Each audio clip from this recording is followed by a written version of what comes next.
There's some intriguing new reporting from the Washington Post as a new indictment against Donald Trump could come any day, one dealing with the events surrounding January 6th. The Post reports, quote, Mark Meadows, who was serving as Trump's chief of staff at the time, wrote to a White House lawyer that his son, Atlanta area attorney Blake Meadows, had been probing possible fraud and had found only a handful of possible votes cast in dead voters' names, far short of what Trump was alleging. The lawyer teasingly responded that perhaps Meadows' son could locate the thousands of votes Trump would need to win the election. CNN legal analyst Elliot Williams is with us now. And Elliot, why would Mark Meadows, involved in a joking conversation about the lack of widespread voter fraud before January 6th, why would that be important? So humor is itself knowledge. He could not be joking about the fact that he thought that these claims were baseless if he didn't believe they were actually baseless. And so it certainly... All right, friends, welcome back to Jack Mockler Family. Mark Meadows, Trump's former chief of staff, and the person who was in every room during the most consequential period of the presidency, has become the most important insider witness in the Trump criminal investigations. His sworn testimony about what he personally communicated to Trump regarding the 2020 election fraud claims represents the most significant insider account of presidential knowledge and intent ever produced. The core of Meadows' testimony is devastatingly simple and devastatingly direct. He told federal prosecutors that he told Trump directly and repeatedly that there was no evidence supporting the broad fraud claims Trump was making publicly about the 2020 election. This is the piece of evidence that goes most directly to the heart of what prosecutors needed to prove to sustain the most serious charges in the federal election interference case. Could be relevant evidence of, number one, the president's knowledge that he lost the election, but also, more importantly, number two, the knowledge of people around him, like Mark Meadows, as to whether what they thought as of the president's claims. It gets to the issue of intent, which we've been hearing about so much the last few weeks, where the special counsel has been focused, yes? Yeah, absolutely. Now, the tricky thing, John, is that humor, I think as you know well, out of context can be very hard to convey to other people. And particularly when you're dealing with text messages, the prosecutors are going to have to establish for a jury what, number one, Meadows meant in the text message, and number two, what the person who received it understood it to be. And that's a harder burden than you think, because think about, social media posts or texts of our own or anybody else's from years ago. Out of context, they sort of don't really make a lot of sense. And you're going to have to convince a jury that this information can help establish proof of a charge beyond a reasonable doubt, and that can be tough. So there was another line inside the Washington Post reporting that sort of had blinking red sirens around it. I want to read that for you here, Elliot. It is not circumstantial evidence. It is not documents that required interpretation. It is a direct account from the chief of staff who was in the room of a specific conversation in which he told the President of the United States that the specific fraud claims he was publicly promoting were not supported by evidence, and Trump continued to promote them anyway. That gap between what Meadows told Trump privately and what Trump continued to say publicly after being told the claims were baseless is the specific and devastating state of mind evidence that prosecutors needed to argue that Trump's post-election conduct was not the product of genuine belief in a stolen election, but was a knowing and deliberate effort to promote claims he had been told were not true. His own chief of staff told him the fraud claims were baseless.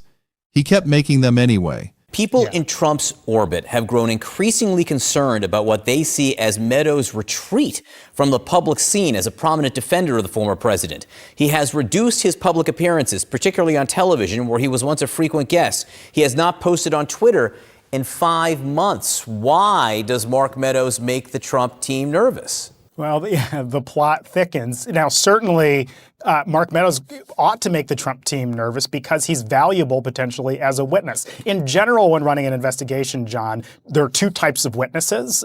One, people who heard or saw things firsthand.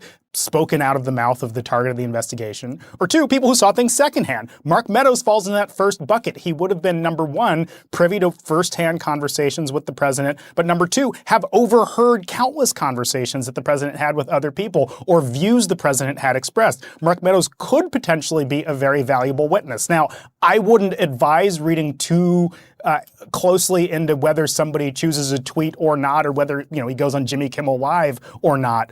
That testimony is not a fictional courtroom drama. It is the documented testimonial record of the gap between presidential private knowledge and public claims. And that gap is the key to understanding why this testimony matters so much. Meadows was one of the closest people to Donald Trump, but tonight, close as anything but how anyone would describe the relationship between the former White House chief of staff and the man he once served so loyally. Meadows pleaded guilty to federal charges and has been granted immunity by the federal special counsel to testify in the trial against Donald Trump. ABC News broke the story that he has already talked to special counsel Jack Smith's team at least 3 times this year. Sources say Meadows repeatedly told Trump that his claims of voter fraud in the 2020 election were baseless. But the simple fact remains, Mark Meadows could be an incredibly consequential witness when his boss is being investigated for any number of federal offenses. For Mark Meadows, for his attorneys to let him go in and talk extensively to investigators, if in fact he did, would they have to get him some kind of immunity and or potentially, and I don't want to get too far out ahead here, but some kind of plea agreement if potentially Mark Meadows had any legal exposure? If he had legal exposure, of course, it would be in his interest and his attorney's interest to get some sort of immunity deal. Now, he might not, and prosecutors may not be looking at him either in terms of the evidence they have or just the fact that they just don't think he committed any crimes. But if he is aware of, or if prosecutors are aware that he might have committed crimes, then certainly it's in his interest to get some sort of deal from prosecutors to either lessen the sentence they'll give him eventually or just not charge him at all with a crime down the road. And again, we have no knowledge that he did commit any crime or not and is involved in a plea deal. We're just trying to figure out how he would talk. Anyone else you can think of quickly that would make the Trump team as nervous as a possible witness, as nervous as they might be about Mark Meadows? This is the kind of testimony that criminal cases are built around. The direct account of someone who was present for the conversations that matter most. Before we get into the specific details of what Meadows has told investigators, we need to understand the full context of his testimony and cooperation. The legal mechanism through which Meadows has been providing information to federal investigators, limited immunity, is a specific and important legal instrument that shapes both what he has been required to disclose and what protections he has received in exchange for that disclosure. Limited immunity means that the government agrees not to use specific statements Meadows makes under questioning against him in a criminal prosecution in exchange for his testimony about the subjects covered by the immunity grant. So certainly, again, the White House chief of staff, if a president is being investigated, is critical. All of those staffers would have been incredibly consequential. Number one, Cassidy Hutchinson, we've heard her testimony at the January 6th committee testifying as to things she heard the president say. I would also say some of these state officials that the president had interacted or corresponded with. Brad Raffensperger in Georgia, there was an audio recording of a conversation the president had with him. I'm not saying it's necessarily the smoking gun that leads to the president's conviction, but it's the president's voice talking about the subject of the investigation that the Justice Department's looking into, and that's incredibly valuable testimony. So folks like that, anyone either around the president or that he spoke to, they ought to be concerned about that testimony. It does not give him blanket protection from prosecution. He remains charged in Georgia alongside Trump on racketeering and conspiracy counts related to the 2020 election interference efforts. But it creates a specific legal framework within which his grand jury testimony and his cooperation with federal investigators has occurred, and within which the government has been able to obtain testimony that would not have been available through ordinary investigative means. The full historical context that makes Meadows' testimony as significant as any insider disclosure in the modern history of presidential accountability investigations is the specific evidentiary power of testimony from people who were physically present for the private conversations in which the defendant's knowledge and intent were expressed. Nixon's White House tapes were powerful because they captured actual conversations, The O'Brien deposition was significant because it captured Trump's own admissions under oath. Meadows' testimony is significant because it is the account of the person who was most present for the most consequential private conversations. The chief of staff whose entire job was to be in the room where the decisions were made and to know what the president knew. The specific account he has given, that he personally told Trump the fraud claims were baseless and Trump continued to promote them, is not the product of inference, interpretation, or circumstantial analysis. It is a direct account of a direct conversation between two people who were both present. That directness is what makes the testimony as significant as legal experts have consistently described it. When the witness says, "I told him directly," and he continued anyway, the evidentiary gap between the defendant's private knowledge and public conduct is not something prosecutors have to establish through inference. It is something the witness is specifically and directly describing from personal observation. That is the specific evidentiary significance of Meadows as a witness that no amount of documentary evidence or circumstantial analysis could replicate. The core of the testimony is the specific account that Meadows gave to federal prosecutors about what he told Trump regarding the 2020 election fraud claims. According to reporting based on accounts of Meadows' grand jury testimony and his cooperation with federal investigators, Meadows told prosecutors that he informed Trump there was no evidence supporting the broad claims of 2020 election fraud that Trump was making publicly. That specific disclosure, the chief of staff telling investigators that he personally communicated to the president that the fraud claims were not supported by evidence, goes directly to the most contested question in any potential election interference prosecution: the question of whether Trump believed the election was stolen or whether he knew the claims were not supported by evidence and was promoting them deliberately. This is the question that distinguishes possible good faith political advocacy from criminal election interference. A defendant who genuinely believes specific fraud claims were true cannot be convicted of making those claims in the same way that a defendant who has been told the claims are false and continues to promote them can be. Meadows is telling investigators that Trump is in the second category, that he personally told Trump the claims were baseless and that Trump continued to make them anyway. The chief of staff telling the president the fraud claims are baseless, the president continuing to make them. That is the specific state of mind gap that the Meadows testimony is building for prosecutors, and it is built in the most credible possible way from inside the room where the conversations happened. The Georgia proceedings had produced the most public and the most formally documented of Meadows' appearances in a legal forum. What happened in the Georgia federal removal hearing, the specific judicial questioning of Meadows' claim that his post-election actions were part of his official duties, is itself a significant piece of the accountability record. Meadows took the stand in a federal hearing in which he argued that his state criminal charges in Georgia should be removed to federal court on the grounds that his post-election activities were conducted as part of his official duties as White House copper, chief of staff. That removal argument that a federal official's conduct in the course of official duties cannot be prosecuted in state court is a significant constitutional argument about the relationship between federal officials and state criminal jurisdiction. The federal judge who heard the argument was not persuaded. The judge questioned whether Meadows had established that his specific post-election activities, including the call to Georgia Secretary of State Brad Raffensperger, that is one of the central allegations in the case, were actually part of his official duties rather than political activity. The question was a direct challenge to the core of Meadows' removal argument, and the judge's skepticism about the official duties framing is itself a documented judicial assessment of the merits of the constitutional argument Meadows was advancing. The removal argument ultimately failed. The charges remain in Georgia state court rather than being moved to federal court. That outcome, a federal judge declining to accept the official duties framing that Meadows' legal team advanced, is part of the permanent legal record of the Georgia case. Meadows argued his actions were official duties. The federal judge questioned that claim. The removal was denied. That is the Georgia proceedings in its most accurate and most significant terms.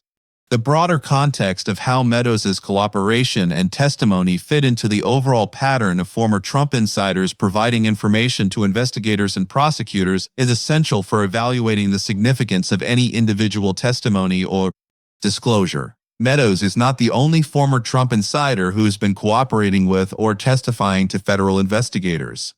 Multiple former lawyers, aides, and administration officials who were present for the post-election planning and the classified documents handling have provided testimony that builds the investigative picture from multiple insider perspectives.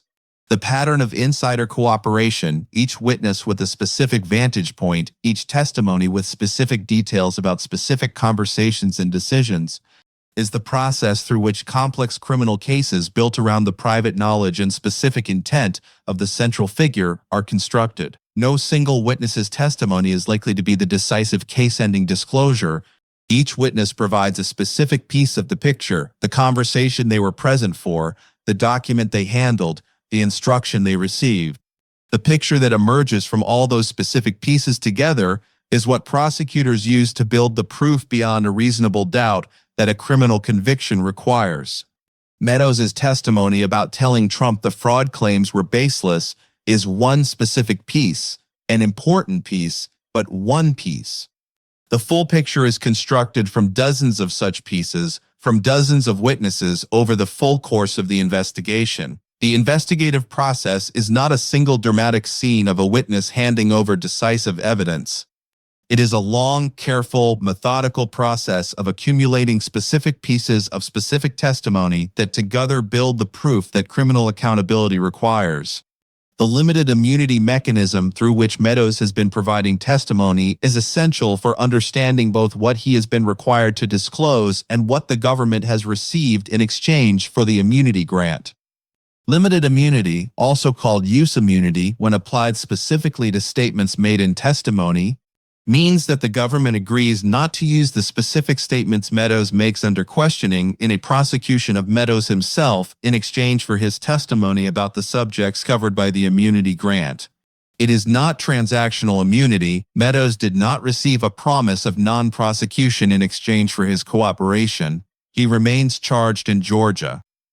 He remains subject to prosecution in any jurisdiction where his conduct in the post-election period might be charged. What he received is protection against his own testimony being used against him.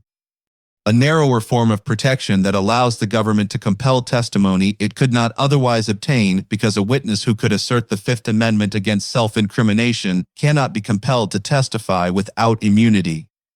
The immunity grant therefore serves the government's interest in obtaining testimony that would otherwise be unavailable and serves Meadows' interest in providing testimony without directly incriminating himself through his own statements. But it does not provide the blanket protection that a full cooperation agreement would give. He is still charged, still subject to trial, and still facing the same potential criminal consequences in the jurisdictions where charges have been brought. Limited immunity, still charged in Georgia, still facing trial, the cooperation is real and the legal jeopardy is real simultaneously. The dimension of the Meadows story that is most significant for understanding the difference between the fictional viral drama and the documented legal reality is the gap between what viral content portrays and what the actual legal process produces. The viral content that portrays Meadows as handing a judge evidence that ends Trump permanently is capturing something real. The genuine significance of insider testimony from a figure as close to Trump as his chief of staff, while dramatically overstating the immediate and decisive impact of that testimony in ways that misrepresent how the legal process actually works. The real legal process does not end in a single dramatic scene. It accumulates across dozens of hearings, hundreds of hours of grand jury testimony, thousands of pages of documentary evidence, and multiple years of legal proceedings before reaching the trial and verdict that finally produces a decisive accountability determination. Meadows' testimony is a significant contribution to that accumulation, not a single decisive moment that immediately and permanently ends anything. Understanding that distinction between the real significance of insider testimony and the fictional one-scene dramatic impact that viral content portrays is essential for evaluating the actual state of the legal proceedings and for maintaining a realistic understanding of what legal accountability processes produce and how long they take to produce it. Significant testimony in a long accumulation is not the same as a single scene that ends everything. The distinction matters for understanding the real accountability story. The most significant individual piece of state-of-mind evidence in the entire election interference investigation is Meadows' testimony that he told Trump directly that the 2020 fraud claims were not supported by evidence. It comes from the most credible and most proximate possible source, the chief of staff who was present for the conversations, and it directly addresses the specific question that distinguishes criminal election interference from constitutionally protected political advocacy. To prove the most serious election interference charges, prosecutors needed to establish that Trump was not simply acting on a genuine belief that the election was stolen, that he was not just a politically motivated figure who believed the fraud claims were true and was advocating for them in good faith. They needed to establish that Trump knew or had strong reason to know the claims were not supported by evidence and was promoting them anyway as part of a deliberate effort to remain in power. Meadows' testimony that he personally told Trump the claims were baseless and that Trump continued to make them is the most direct possible evidence of that knowledge. It does not require inference about what Trump should have known. It is a specific account of what Trump was directly told by his own chief of staff, and continued anyway. That is the state-of-mind evidence that most directly supports the knowing falsehood theory of election interference. The failure of Meadows' removal argument in Georgia, the federal judge's rejection of the claim that his post-election actions were part of his official duties, is a significant legal development in its own right because it establishes a specific judicial assessment of the relationship between White House chiefs of staff and the state criminal jurisdiction of the states where their conduct occurred. The official duties removal doctrine is a significant constitutional protection for federal officials. It prevents states from using their criminal jurisdiction to harass federal officials for conduct they undertook in the exercise of their official responsibilities. But the protection is limited to conduct that genuinely constitutes official duties rather than personal or political activity that happens to be conducted by someone who also has an official legal. The federal judge's rejection of Meadows' removal argument, the specific finding that the activities he described did not clearly fall within his official chief of staff duties, is a judicial assessment that the post-election conduct at issue in the Georgia case is the kind of political activity that state criminal jurisdiction can reach, not the kind of official federal conduct that the removal doctrine protects. That assessment is significant because it is the same assessment that would apply to Trump's own conduct if he were not protected by his current status as a former president. The judge found the conduct was not official duties. That is a judicial assessment of the entire category of post-election conduct, not just of Meadows specifically. The combination of his grand jury testimony, his Georgia appearance, and the documented pattern of his cooperation with federal investigators makes Meadows the single most important insider contributor to the evidence record in the Trump-related criminal investigations. His vantage point as chief of staff gives him access to the most critical and the most direct evidence of Trump's private knowledge and specific intent in relation to both the 2020 election interference conduct and the classified documents handling.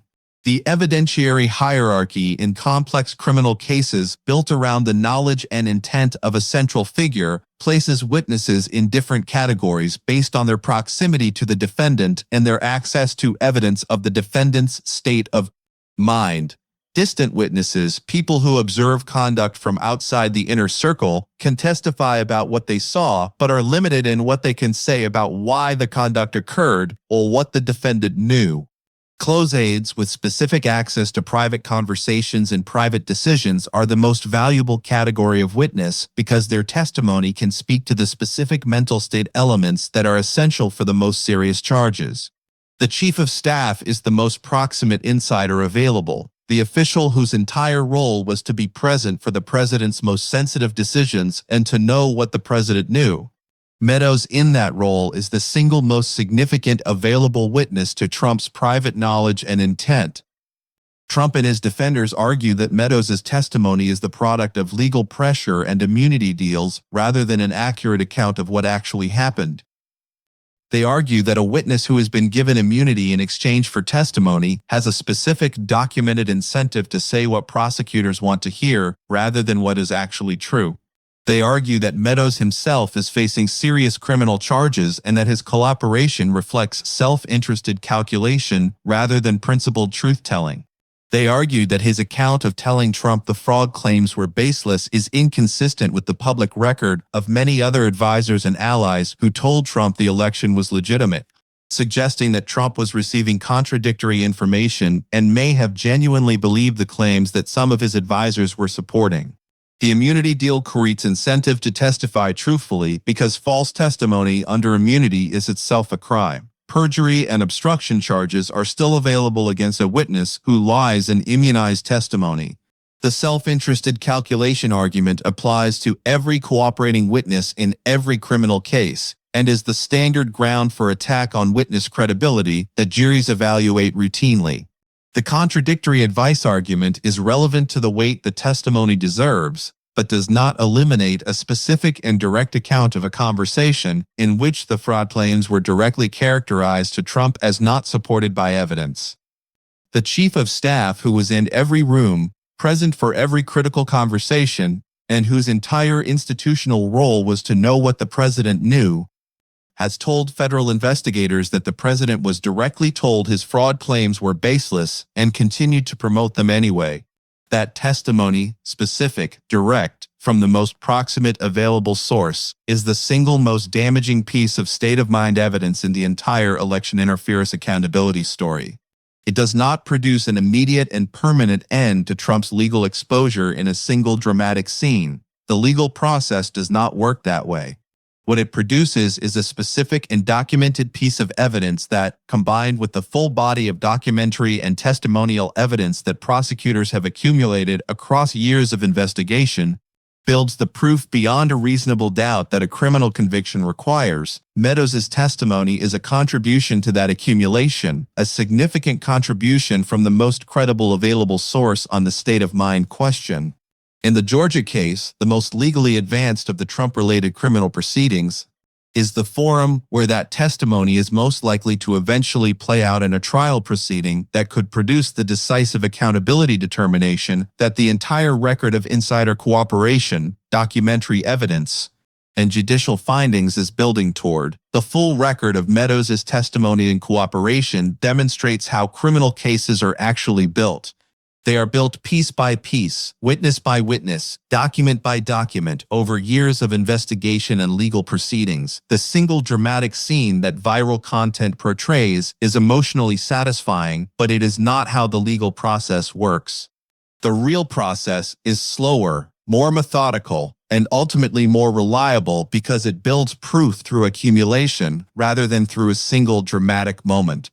Meadows' testimony is a significant piece of that accumulation, and its significance is not diminished by the fact that it is not a single decisive moment. Every piece of the puzzle matters. Every witness who comes forward adds to the picture. And the picture that is emerging from the accumulation of testimony from Meadows and other insiders is one that is increasingly difficult for Trump to defend against. The Georgia case is where the accountability story is most likely to reach its decisive moment. The charges are serious, the evidence is substantial, and the witnesses who have come forward provide the kind of direct testimony about Trump's knowledge and intent that prosecutors need to prove their case. Meadows is the most important of those witnesses, but he is not the only one. The full picture is built from the testimony of multiple insiders, each providing a piece of the story. And that full picture, when it is presented to a jury, will be the real accountability moment that the investigation has been building toward. It will not be a single dramatic scene. It will be the culmination of years of work, years of testimony, years of legal proceedings. And when that moment comes, the testimony of Mark Meadows will be one of the most important pieces of evidence that the jury considers. Because he was there, he was in the room, he heard the conversations, he knows what the president knew. And he has told investigators that the president knew the fraud claims were baseless and continued to promote them anyway.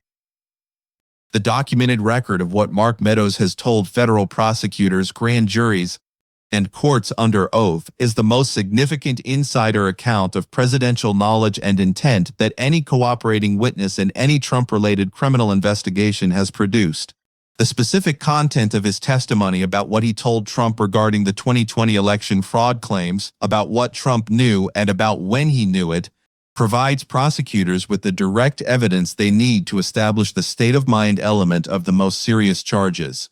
The gap between what Meadows told Trump privately and what Trump continued to say publicly after being told the claims were baseless is the specific and devastating evidence of knowing falsehood that distinguishes criminal election interference from constitutionally protected political advocacy. His own chief of staff told him the fraud claims were baseless. He kept making them anyway. That testimony is not a fictional courtroom drama. It is the documented testimonial record of the gap between presidential private knowledge and public claims. And it is a gap that prosecutors intend to use to build a case that could ultimately produce the most significant accountability determination in American political history. The story is still unfolding, but the evidence is clear. Meadows has spoken, and what he has said changes everything.